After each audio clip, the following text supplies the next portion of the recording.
folks, how's everybody doing? Collector boosters, Magic the Gathering. That's today's conversation. Fresh haircut Rudy here on the Halloween holiday weekend. Here to discuss with everybody the state of the collector booster market for Magic the Gathering. And long story short, the most recent couple sets, starting with, I guess, probably Kaldheim. Oh no, maybe even Zendikar Rising, into Kaldheim, into StrixHaven, kind of, you know, into the new Crimson, the D&D.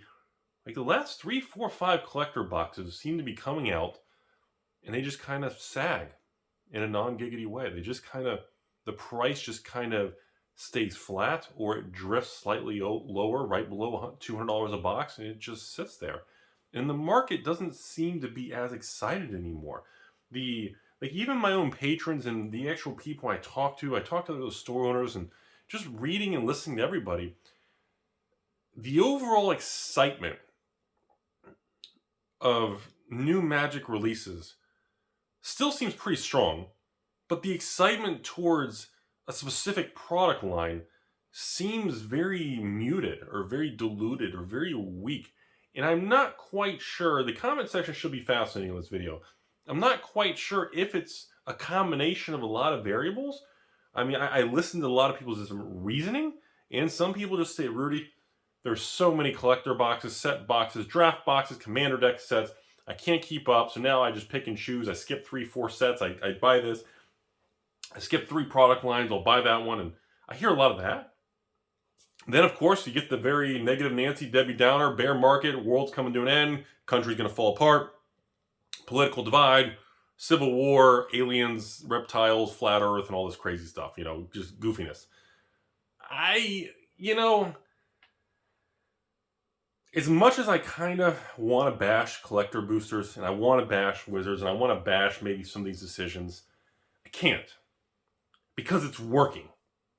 And the state of the course attitude from 2020 is still in place. And it's still going to be, like historically, the times like right now, end of 2021, people are really excited about new things, excitement, hype.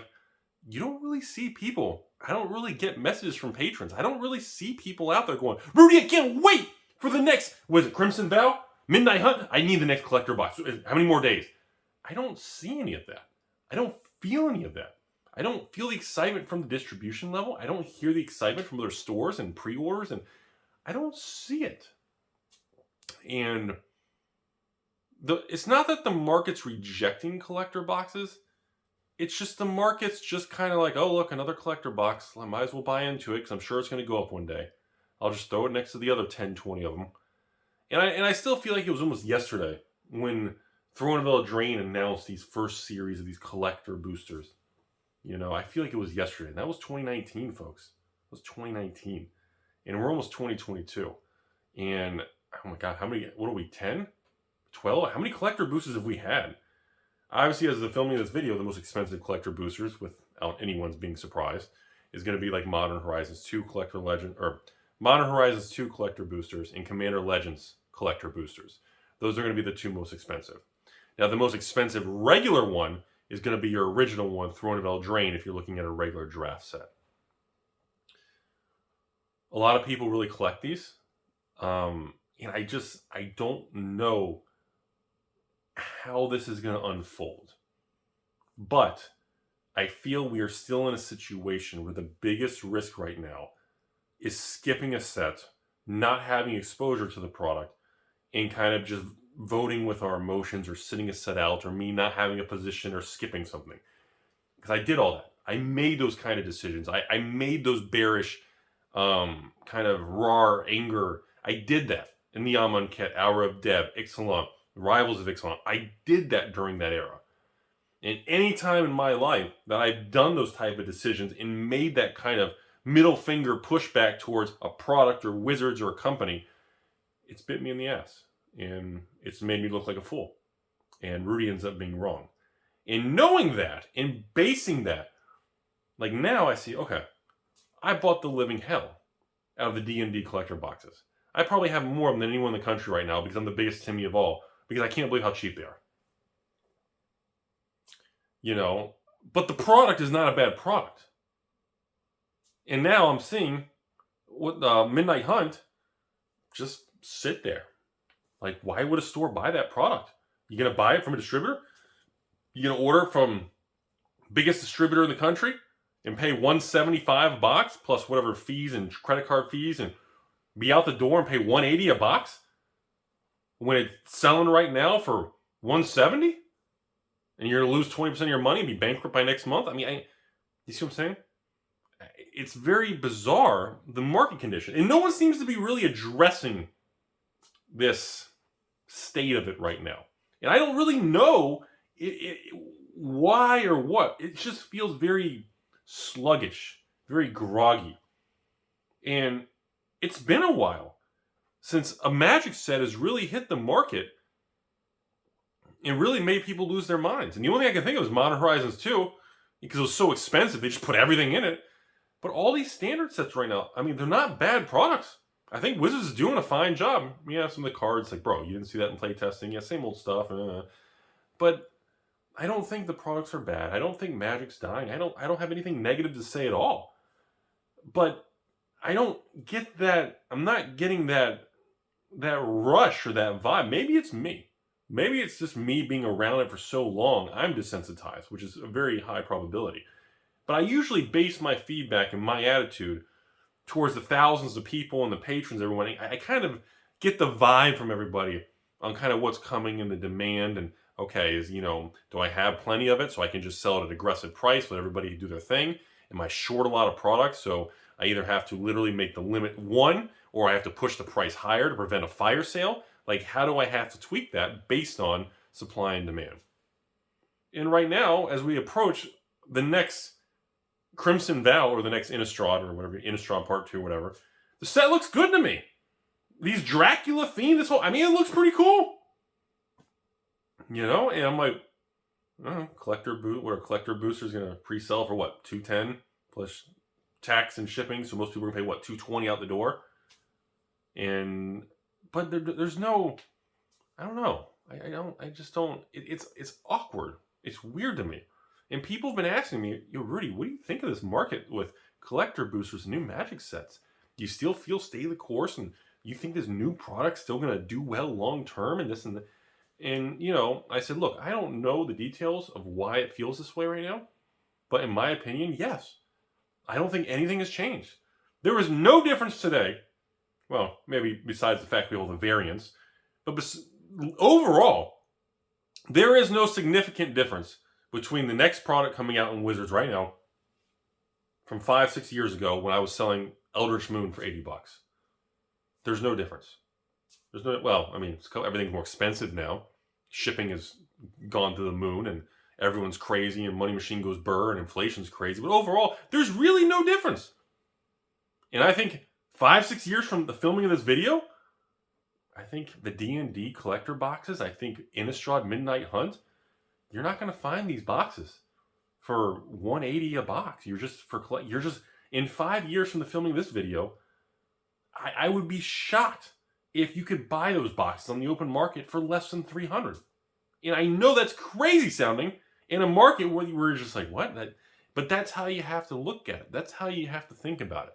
You have to block out all the emotional and opinions and all the back and forth anger and pitchforks. You got to strip all that out of your mind, because none of that matters.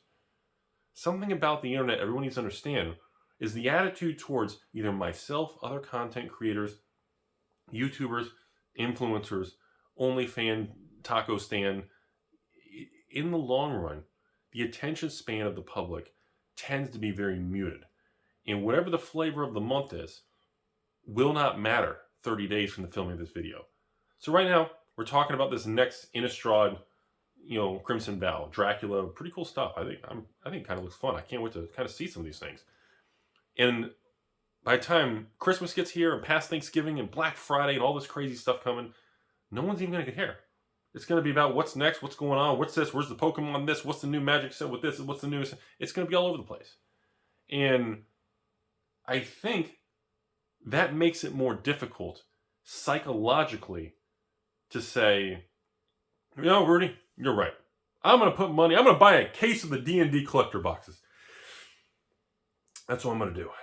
prices are flat, in stock everywhere. I'm going to put my money into the item that's printed to oblivion, because every corner, I literally go through a drive-thru at a Taco Bell, you order a party pack, they're putting a free collector box in the party pack.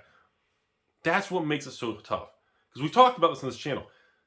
Humans, all of us, meat popsicles, we are wired to make the worst possible financial decision and be driven by emotions in the history of all organisms for trying to plan for futures. Remember that. That's the purpose of memory and learning is to get better, build a better future, plan for things, prepare for things, protect, your family and serve the future, all this crazy crap, whatever. But it's difficult. When you talk about investing, when something goes up, you get excited. When something stays flat or down, you want to, it's a toxic asset. But you have to make decisions based on strict rules and not how we feel. And right now, these collector boxes feel very bland. I think we're to the point where there are so many variants. I mean, you guys hear me do the box openings. I'm literally like, borderless showcase, ultimate, frameless. I don't know, rainbow etched foil variant showcase. There's so many variants. God help the people out there. Whoever's out there still doing mass box openings or trying to sell singles with 20 variants of every card, to more power to you, man. I can't comprehend what it would be like for me to run a 600 mass box opening in 2021 and try to sell singles with 20 different versions. I can't comprehend how stressful and problematic in returns and angry people would be at you. Mr. Rudy, yes, in the corner. Bob, I ordered this $3 extended art etched foiling. I received the non-extended art, but it is the etched foiling, but it does have the different showcase frames, so that's good, but I'm missing, I have the wrong foiling. I mean, I couldn't imagine. It sounds like a nightmare. So I think about all this stuff, and it makes me step back and say, okay, what does it mean? If I have to somehow zen and zoom out into meditation and ask myself, in 5 years from today, what is the market going to be like? How are people going to look at everything right now, sitting on the shelf of every LGS, every local Amazon big box store, every taco basement slinging thing? What is the structure? What is the household? What is your ex-girlfriend going to look like in 5 years? That's what you got to ask yourself then, based on what you think is going to happen, where should you park your money? And that it gets very complicated, because anything that's hot carries more risk, but it usually means it's on the right track. Anything that's bad or tanking, well, the risk becomes lower because you're getting in so low. But the other side of the coin, it may never recover, or it may just stay flat, what they call dead money. So that's where it's at. I want to just have a straight up conversation about these collector boxes. I mean, I think we have to be at a point now where there has to be 10, 15 collector boxes in existence. There has to be there has to be almost 15 of these things over the last couple of years. And I know there's going to be people out there that love the concept of collecting the entire series of a collector box thing, because they display beautifully on a shelf. You can have the whole series of collector boxes on a shelf. But see, and I still, as much as I hate to say this, I still have a hard time believing that these things are not going to age well. I would like for the market to reject it. Maybe Wizards lowers prices or changes things or does something different. But based on what I see happening, it works. And it's continuing to work. And the toughest thing about all this is you have to block out the market noise. Unfortunately, we live in a time where the most angry, vocal, upset Timmies are going to have the loudest screeching voice. And historically speaking, history and data shows, historically, that tends to be the bad opinion. The opinion that tends to not age as well. It's okay to be wrong. We're all wrong. We're all meat popsicles and humans. But the key to all this is to be wrong less than other people. That's what we need to focus on. And for now, I'm continuing to try to hold a position in collector boxes of every release. Do I think I'm going to regret it one day? Maybe. Do I feel it's more dangerous to skip sets and not have exposure? 100%. 100%. And that goes with everything. It could be one of the new start, all these new Kickstarter card games, or the Metazoo Flesh and Blood, or all the other 10, 15 card games that are still on Kickstarter that are about to come to market. We don't know. Nobody does. You can get angry over a certain company or love a certain company, but nobody truly knows. And if 2020 taught us anything, nobody can predict the future. I'm done rambling.